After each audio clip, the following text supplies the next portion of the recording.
Antes de entrar a nuestro estudio de la palabra, que se basa sobre Daniel, el capítulo 2, quisiera pedirles que por favor, junto conmigo, inclinen sus rostros para pedir la bendición del Señor.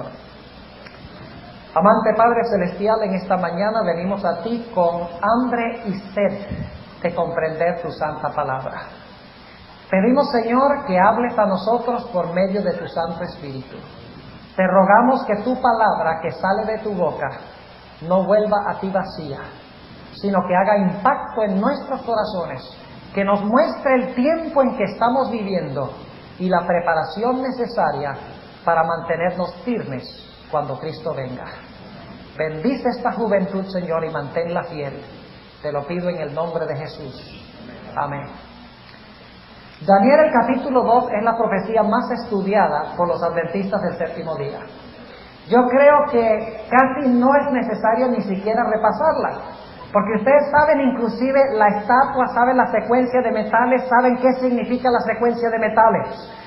Pero en esta mañana yo quisiera que nosotros estudiáramos Daniel 2 otra vez, porque yo creo que hay varios elementos en Daniel 2 que nosotros no hemos visto, especialmente cuando hablamos de los pies de la imagen de Daniel 2, la mezcla del hierro y del barro. Sin embargo, antes de entrar a Daniel 2, yo quisiera ir a Daniel 1 y el versículo 1 y 2. Daniel 1 y el versículo 1 y 2. Y vamos a encontrar cuál es el tema central de todo el libro de Daniel. Y obviamente no podemos estudiar capítulo por capítulo en esta mañana, pero Daniel, el libro, tiene un tema central. Y vamos a ver cuál es ese tema central. Dice en Daniel 1 y el versículo 1... En el año tercero del reinado de Joacim, rey de Judá, vino Nabucodonosor, rey de Babilonia, a Jerusalén y cercóla. Ahora ustedes deben recordar que Nabucodonosor era el rey más poderoso del mundo en aquella época. Tenía ejércitos poderosos. Habitaba en una ciudad, la ciudad de Babilonia, que tenía 3 muros. Y uno de los muros era tan ancho encima que podían cabalgar 3 carretas aladas por caballo lado a lado sobre ese muro. Un solo muro, y además de eso habían 2 muros más. Era un hombre poderoso. ¿Y qué fue lo que pasó cuando Nabucodonosor vino a la ciudad de Jerusalén?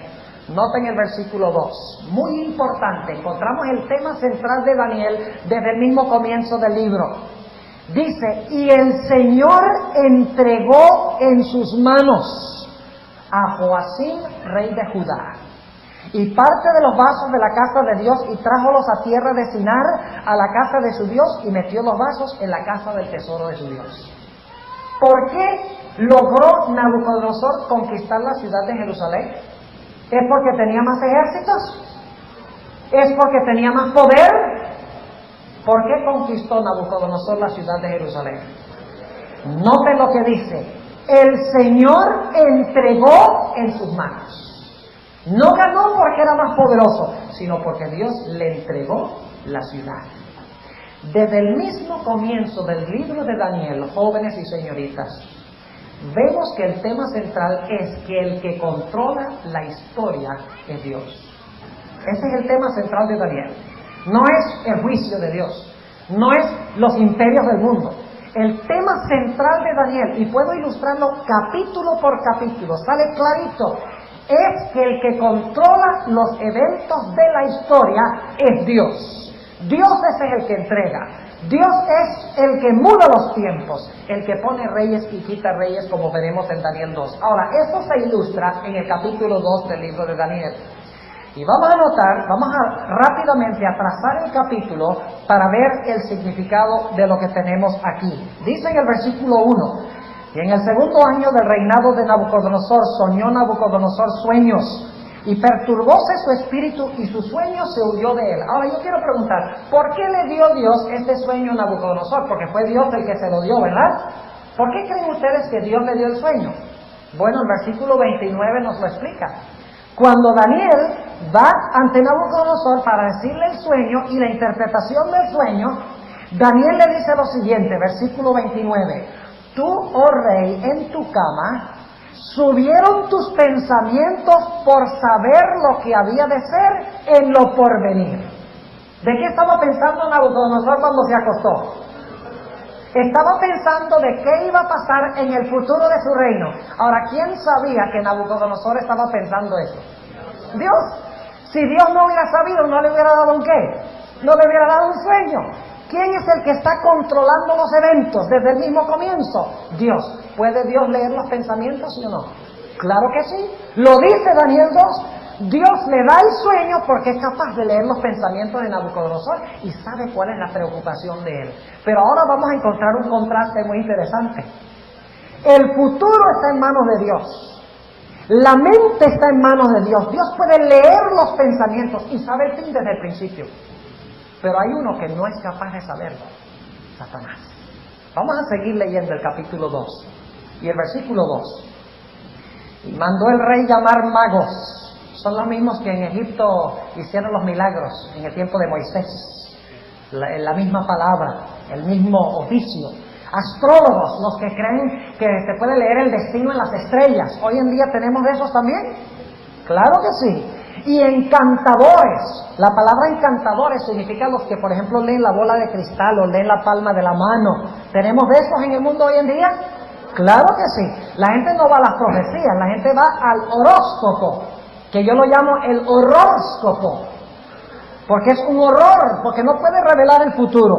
Y dice que llama a todos estos para que mostrasen al rey sus sueños. Vinieron pues y se presentaron delante del rey. Ahora yo quiero preguntarles, jóvenes, ¿quién usaba a estas personas, a los magos, los encantadores, los astrólogos y a los adivinos? ¿Eran emisarios de quién? De Satanás. ¿Ustedes creen que a Satanás le hubiera gustado decir cuál era el sueño? ¿Ustedes creen que le hubiera gustado usar a estos, que los astrólogos dijeran, oh rey, el sueño es este? ¿Ustedes creen que le hubiera gustado eso? Pues claro que sí, porque en este caso se hubiera mostrado que ellos tenían la mente de los dioses, que podían leer el futuro y que podían leer la mente del rey. Pero descubrimos algo muy interesante, y es que Satanás no es capaz de ¿qué? De leer la mente. Él no sabía cuál era el sueño. Y si no sabía qué era el sueño, no podía decirle al rey a través de sus emisarios. ¿Quién es el que está controlando los eventos? Es Dios. Sigue diciendo en el versículo 3, y el rey les dijo, he soñado un sueño y mi espíritu se ha perturbado por saber el sueño. Entonces hablaron los caldeos al rey en lengua aramea, rey para siempre vive, dé el sueño y tus siervos, y mostraremos a tus siervos, y mostraremos la declaración.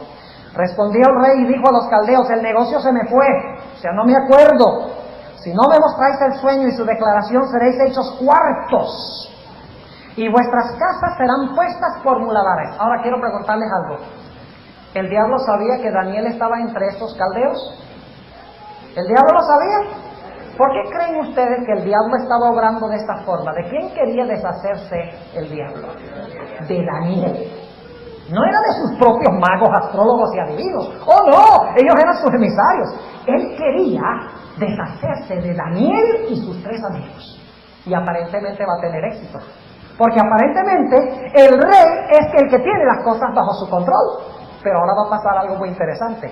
Yo quiero que ustedes noten que en Daniel, en primer lugar, el hombre hace y luego entonces Dios deshace. Dios controla. Por ejemplo, a Daniel lo echan en el pozo, Dios interviene e interrumpe los planes. A los 3 jóvenes lo echan en el horno, pero Dios ríe de último. Dios siempre tiene la última palabra. Y en Daniel 11 vamos a encontrar eso de una forma tremenda, que Dios está en control de la historia. Dios está en control de los eventos del mundo. Y déjenme decirles, jóvenes, que si Dios está en control de los eventos del mundo, algo tan complicado como coordinar la historia de todos los reinos del mundo, Él no va a tener ningún problema con controlar tu vidita. Porque tu vidita es solo un granito de arena en medio de toda una historia tan compleja. Eso lo veremos durante esta semana. Sigue diciendo en el versículo 5, respondió el rey y dijo a los caldeos, el negocio se me fue, si no me mostráis el sueño y su declaración seréis hechos cuartos, o sea, seréis descuartizados, y vuestras casas serán puestas por muladares. Y si mostraréis el sueño y su declaración, recibiréis de mí dones y mercedes y grande honra. Por tanto, mostradme el sueño y su declaración. Y ahora noten lo que dicen estos charlatanes. Lo mismo que hoy en día. Ustedes han visto en televisión, ¿verdad? El número 1900. Live Psychic, Llame y le puede descifrar el futuro. Y entonces ellos le dicen algo a ustedes, el diablo hasta donde Dios se lo permite, moldea las cosas para que pasen así. Dice, de verdad que el psíquico sabía. Pero aquí nos dice que la primera vez dijeron, bueno, dinos el sueño y te vamos a decir la interpretación. Y el rey dijo, bueno, ustedes tienen que decírmelo, ¿acaso ustedes no saben la mente de los dioses? Y entonces ellos dicen por segunda vez, según el versículo 7, diga el rey el sueño a sus siervos y mostraremos su declaración. El rey respondió y dijo, yo conozco ciertamente que vosotros ponéis dilaciones porque veis que el negocio se me ha ido. Si no me mostráis el sueño, una sola sentencia será de vosotros. Y entre ellos, ¿quién? Daniel. ¿Ustedes creen que Satanás sabía que Dios tenía un plan para Daniel? Claro que sí. Este es el comienzo. ¿Saben cuántos años llevaba Daniel de llegado a Babilonia cuando se realizó esta historia?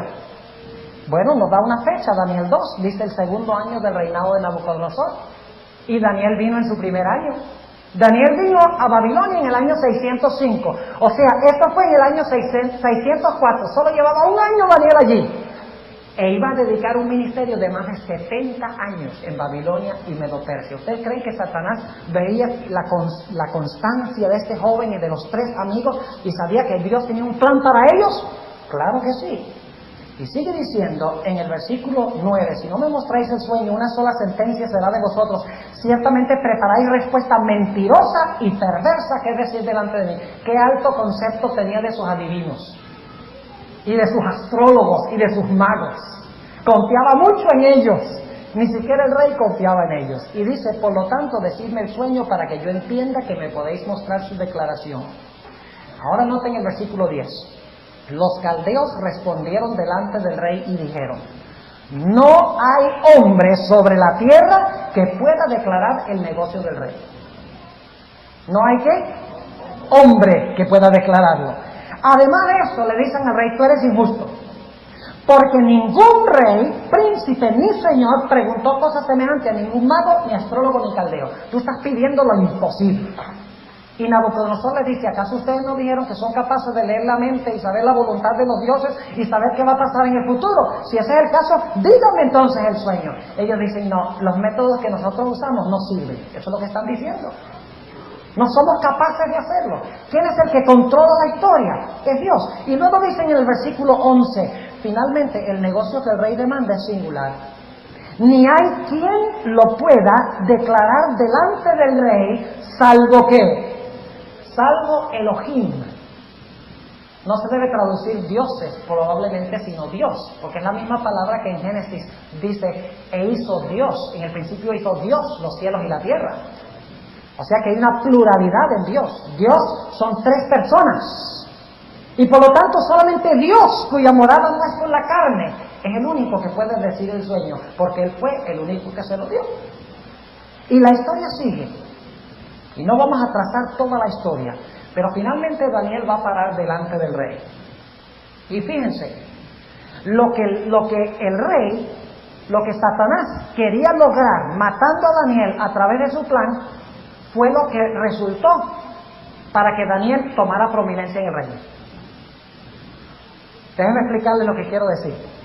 La intención de Satanás era, matando a los magos, matar ¿a quién? A Daniel. Pero Dios interrumpió eso. Y en vez de Daniel ser muerto por los magos, el evento trajo a Daniel a la prominencia y que el rey lo conociera. Exactamente lo contrario. Y ahora Daniel, al interpretarle el sueño al rey y darle el sueño, de repente el rey dice, aquí hay un joven extraordinario. Y de ahí en adelante el rey admira a Daniel y pide que Daniel venga y le sirva y le provea la información especial de Dios. Lo que debía ser la muerte de Daniel, trajo a Daniel a la prominencia. ¿Entienden lo que estamos diciendo? Dios interrumpe los planes del rey. Y Dios interrumpe los planes de Satanás. Y finalmente Daniel llega ante el rey. Y yo creo, jóvenes, que el versículo clave de Daniel, de todo el libro de Daniel, es Daniel 2.21. Yo creo que ese es el versículo central de todo el libro, Daniel 2.21. Vamos a leerlo.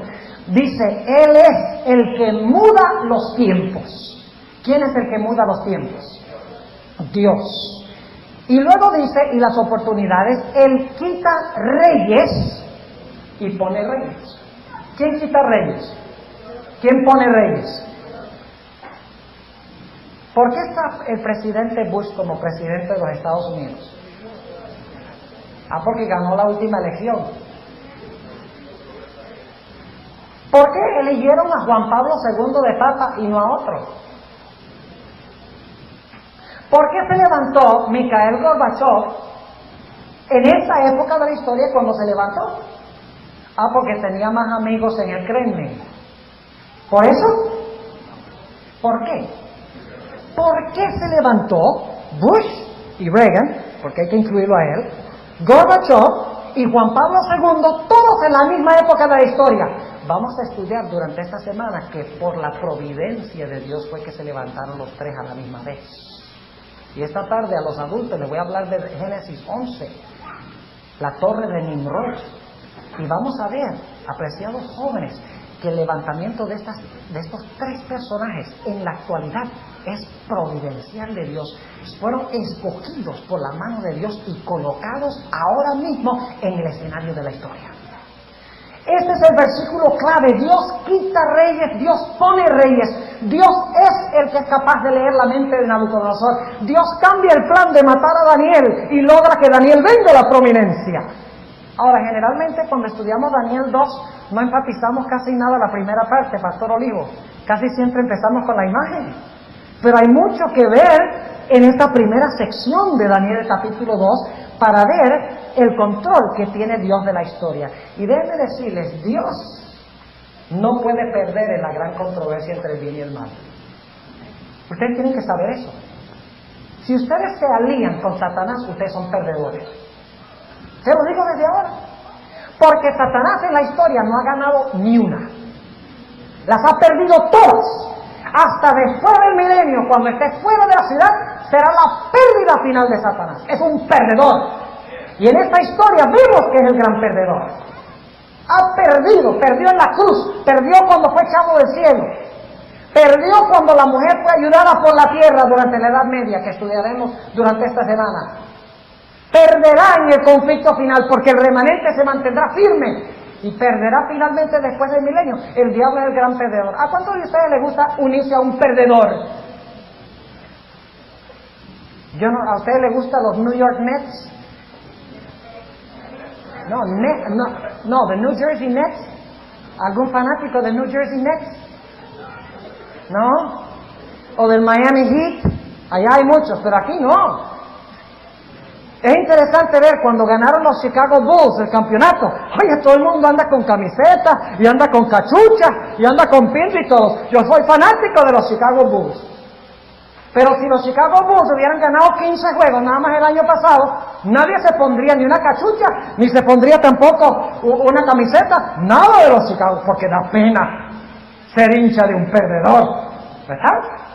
Y así es con Satanás. Satanás no ha ganado ninguna. Me gusta comparar el conflicto de la historia con un juego de ajedrez, chess. ¿Cuántos han jugado ajedrez o chess? Un juego de estrategia, ¿verdad? Tremendo. Ahora imagínense, esto es en su imaginación para que puedan entender lo que estamos diciendo. La historia es un gran juego de ajedrez. En un lado de la mesa está sentado Dios y en el otro lado de la mesa está sentado Satanás. Y el juego es la historia. Para que puedan concebir mejor lo que estamos diciendo. El juego es la historia. Y la sierva de Dios habla del juego y el contrajuego de la historia, ¿verdad? Juego y contrajuego. Y llega Satanás y hace una jugada como la que hizo con la intención de matar a Daniel, para que los magos no pudieran interpretar el sueño ni decir el sueño. ¡Ajá! Para matar a Daniel. Satanás dice, jugué. Dios le dice, está bien, jugaste, ahora me toca a mí. Y entonces Dios juega. Y el diablo dice, ¡ah! ¡Me quemó! Y entonces Dios le dice a Satanás, ahora te toca a ti. Y llega Satanás y hace su jugada y dice, ¡ah! ¡Lo tengo! Dios dice, ¡ah! Y hace su jugada. Y finalmente, cuando termine el juego de la historia, Dios tendrá a Satanás en checkmate. No tendrá salida. Y ahí concluye la historia. La historia es juego y contrajuego. Y Dios deja que Satanás juegue, ¿sí o no? Y a veces parece que Satanás va a ganar, ¿sí o no? ¡Ah! Satanás dice, ¡lo tengo! Ah, pero él no sabe que Dios tiene una salida. Dice, tú creías que me tenías, pero no me tienes. Ese es el tema central de Daniel. el juego y el contrajuego de la historia, lo complejo de la historia y cómo Satanás parece ganar. Yo les pregunto, jóvenes, ahora pareciera que Satanás estuviera ganando en Nueva York. Pareciera que Satanás estuviera ganando en este mundo, ¿sí o no? Pero créanme que solamente es una apariencia de victoria. Déjenme preguntarles, si un equipo de béisbol, digamos, ¿cuántos son fanáticos de los New York Mets? No hay muchos este año. No hay muchos. ¿Cuántos son fanáticos de los New York Yankees? Algunos. ¿Cuántos no son fanáticos de nada? La mayoría no son fanáticos de nada. Bueno, ahora fíjense. Supongamos que en el 8º inning los Mets le van ganando a Atlanta 11-0. ¿Qué hacen muchas personas? Apagan el televisor o se van a su casa. Dice, este está perdido. Y muchas personas han hecho así con Dios. ¿Oyeron lo que dije? Dicen, Dios está perdiendo en Nueva York 15-0 con 2 outs en el 9º inning. No hay forma como Dios pueda ganar. Es imposible que Dios gane. No puede ganar. Y entonces apagan el televisor. En vez de pensar y razonar y buscar explicación. No, apagan el televisor o se van a casa y dicen, bueno, mejor me uno al diablo porque al fin y al cabo él está ganando y va a ganar. Lo que no saben es que ha habido juegos donde un equipo ha estado perdiendo 11-0 con 2 outs en el 9º inning y han ganado 12-11. Y así es con Dios. Pareciera que Dios fuera a perder el juego y el contrajuego de la historia. Pareciera que Satanás tiene a Dios y lo tiene en check, ¿verdad? Para los que han jugado ajedrez, lo tiene en check. Y entonces dice, estoy a punto de tener el checkmate, dice el diablo. Y Dios dice, está bien, no hay ningún problema, vamos a darle cuerda. Que finalmente le doy suficiente cuerda que se ahorca.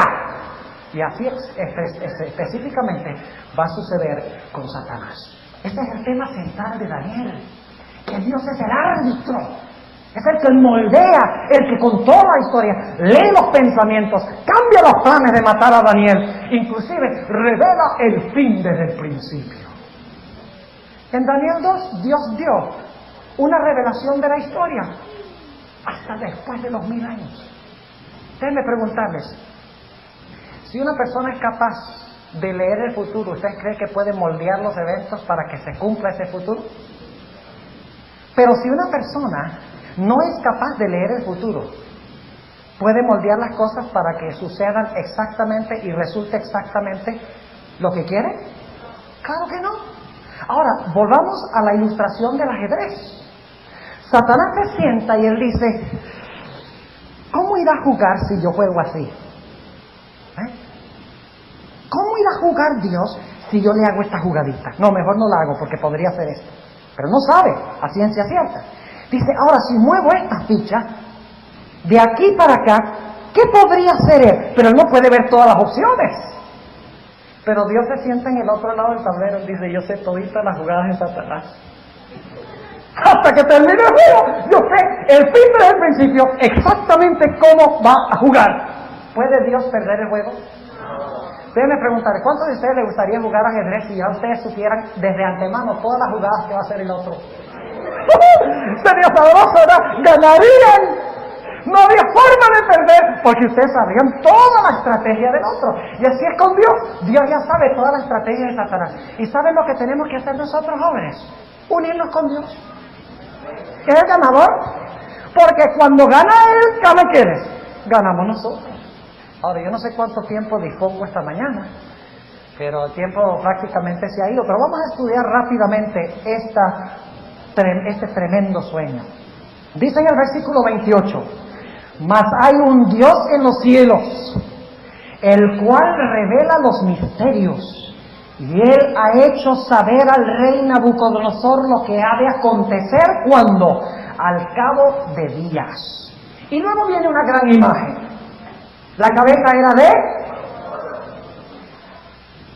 No han almorzado todavía, ese es el problema.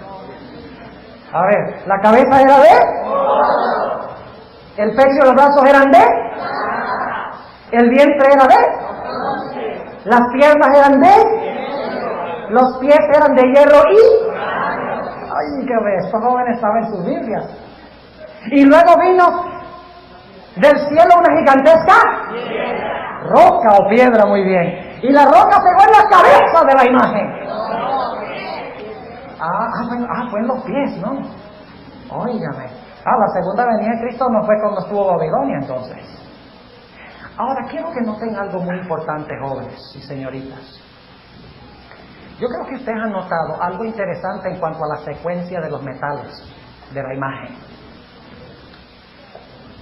¿Cuál es la secuencia de los metales? Va de mayor o más valioso a menos valioso. Eso no es coincidental, es providencial. Porque Dios está tratando de revelar algo. La cabeza era de oro, el metal más precioso. Le seguía la plata, que es el metal que le sigue en valor al oro. Le seguía el bronce, que es el metal que sigue en valor a la plata. Le seguía el hierro, que es el metal que sigue en valor al bronce, a la plata y el oro. Y ya cuando llega a los pies, ni siquiera hierro puro hay. Es hierro mezclado con barro. ¿Qué está tratando de decir Dios? Ahora escuchen bien lo que voy a decir. ¿Qué está tratando de decir Dios? Dios está tratando de decirnos que la historia se va ¿a qué? A degenerar. Si ustedes creen que la degeneración en New York es mala, si ustedes creen que las cosas van de mal en peor, sepan que Dios lo dijo que iba a ser así. Si Dios hubiera querido decir, como hoy en día piensan los políticos, ¿saben ustedes lo que dijo George Bush, por ejemplo? Nuestro presidente. Esto fue poco antes de la guerra del Golfo Pérsico, del Persian Gulf War.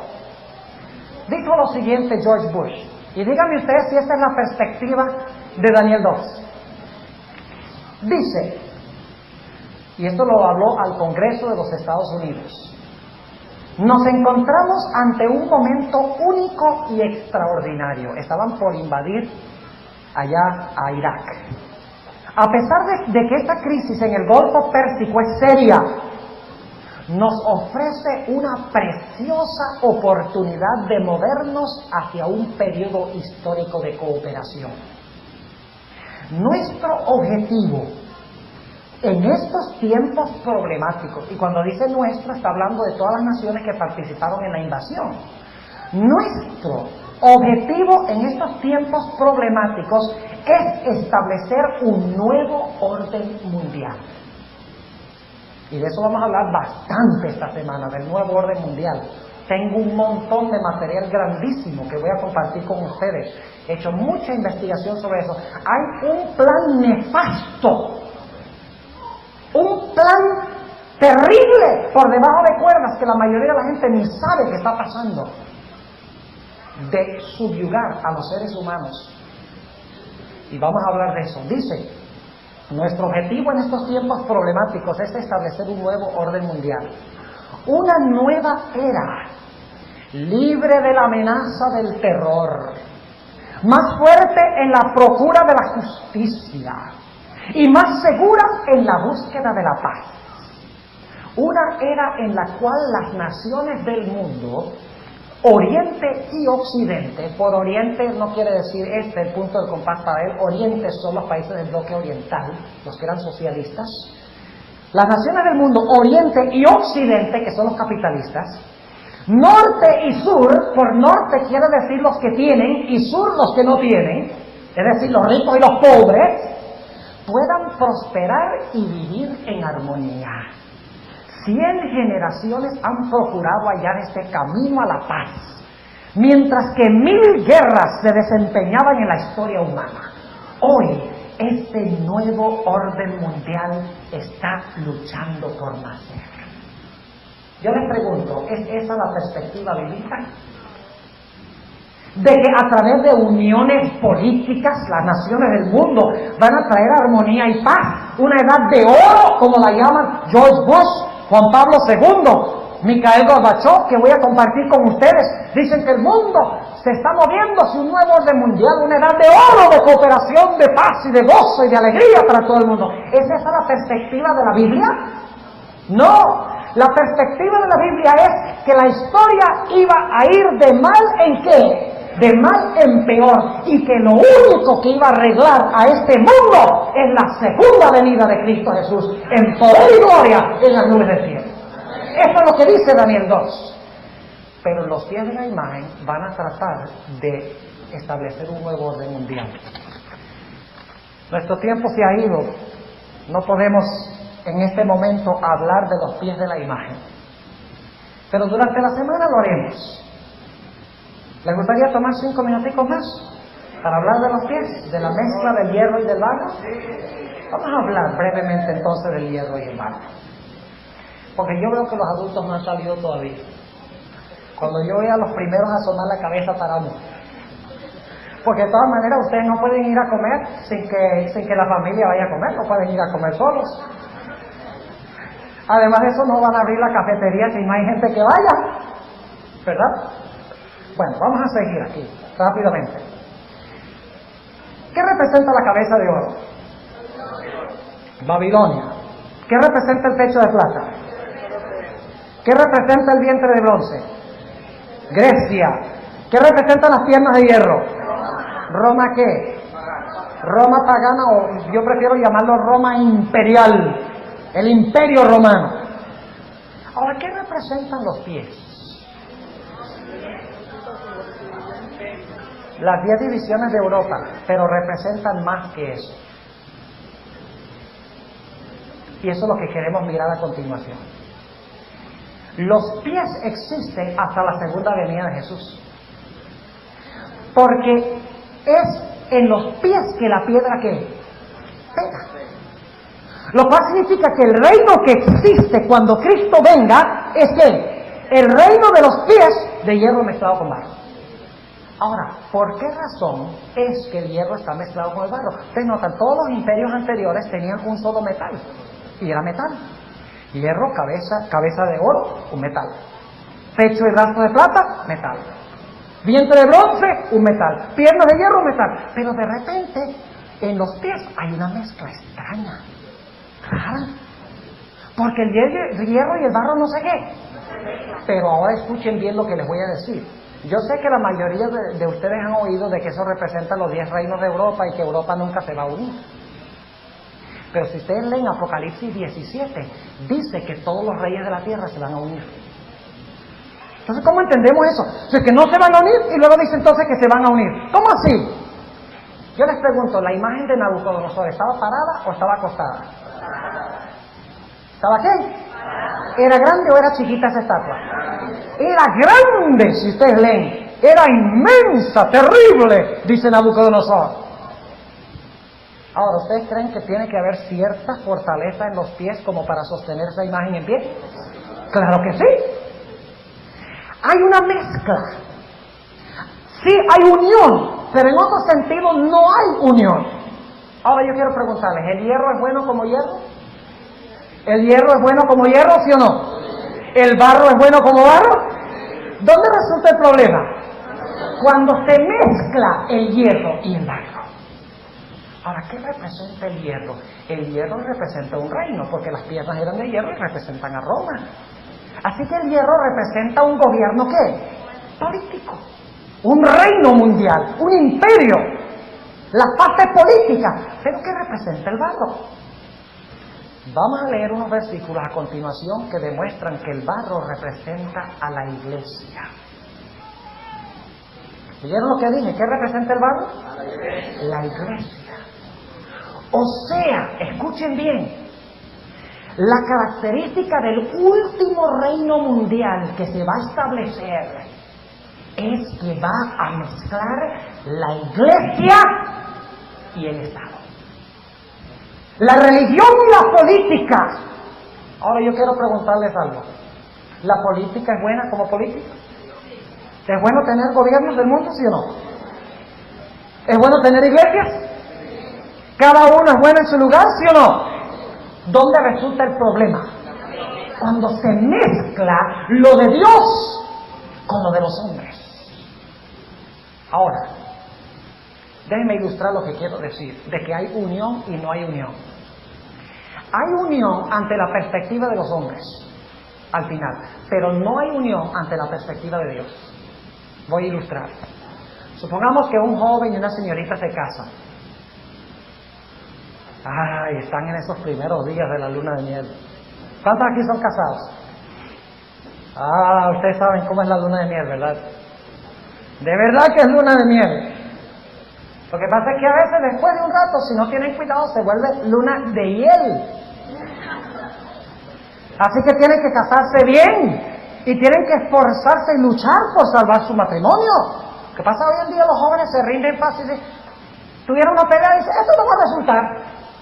Y cada uno se divorcian y se van por su lado. Hay que luchar para tener un buen matrimonio. Bueno, de vuelta otra vez al asunto de la luna de miel. Por un tiempo, la relación que existe entre los dos es muy buena. Son felices por algunos meses. Pero resulta que uno de los dos, después de algunos meses de matrimonio, uno de los dos sale del vínculo matrimonial y tiene relaciones sexuales con otro joven o con otra señorita fuera del matrimonio. Ahora yo quiero preguntarles algo. Ese joven o esa señorita que se unió con ese tercero, ¿hubo unión, sí o no? ¿Hubo una unión, sí o no? Claro que sí, hubo unión. Porque la Biblia dice que cuando dos personas se juntan sexualmente, llegan a ser ¿una qué? Una carne. Hay unión. Pero yo les pregunto, ¿esa unión es legítima ante la vista de Dios? No. Hay unión, pero no unión ante la vista de ¿quién? De Dios.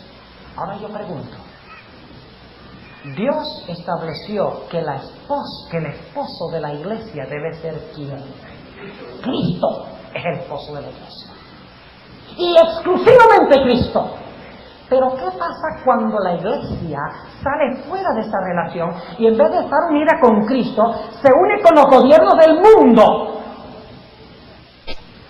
¿Hay unión con los gobiernos del mundo ante la vista de los hombres? ¿Sí o no? Pero es unión ante la vista de Dios. No es unión ante la vista de Dios. Y eso lo llama la Biblia, ¿qué cosa? Fornicación. Fornicación. Y vamos a estudiar Apocalipsis 17. Ahora, en un tema futuro vamos a leer los versículos que hablan del barro. Y vamos a comprobar que según la Biblia el barro representa a la iglesia. Jóvenes y señoritas, Dios está en control de la historia. Dios tiene todo fríamente calculado. A Dios no se le escapa nada, para Dios no hay sorpresas. Pero solo hay una pregunta: ¿a dónde vas a estar tú en este plan? Cristo viene. Dios reveló la historia y Cristo viene. De eso no hay duda. La pregunta es si tú vas a estar ahí con Él cuando Él venga. Hay un aspecto que es absoluto, Él viene. Pero la pregunta es ¿dónde vas a estar tú? Es, por ejemplo, y cierro con esto, cuando uno dice, el vuelo va de Nueva York a San Juan y sale a las 3 de la tarde. Va a salir a las 3 y se va para San Juan.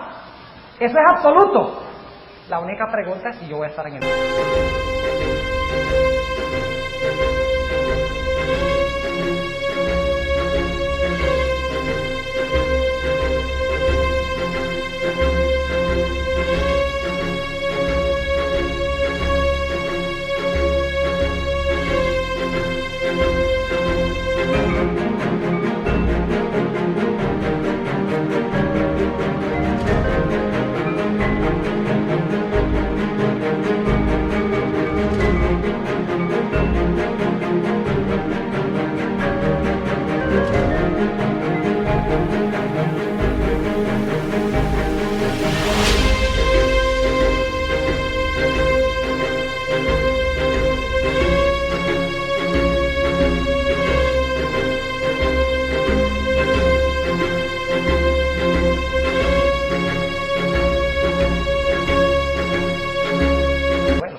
De que Cristo viene, eso es absoluto. De eso no hay duda, Jesús viene. La pregunta es si yo voy a estar en el vuelo al cielo con Él. ¿A dónde voy a caber yo en el plan de Dios? ¿Cuántos de los jóvenes esta mañana quieren decirle al Señor Jesucristo, yo quiero estar en tu lado, el lado del ganador? Gloria al Señor, oremos. Padre Celestial, gracias te damos porque tú nos revelas que tú eres el gran ganador y que los que se unen contigo son más que vencedores por medio de Jesús. Te pido por estos jóvenes, dales de tu gracia y de tu poder para vencer el mundo y el mal y para estar en aquel gran día con el gran ganador Cristo Jesús. Gracias por haber estado con nosotros y gracias por habernos instruido en el nombre de Jesús. Amén.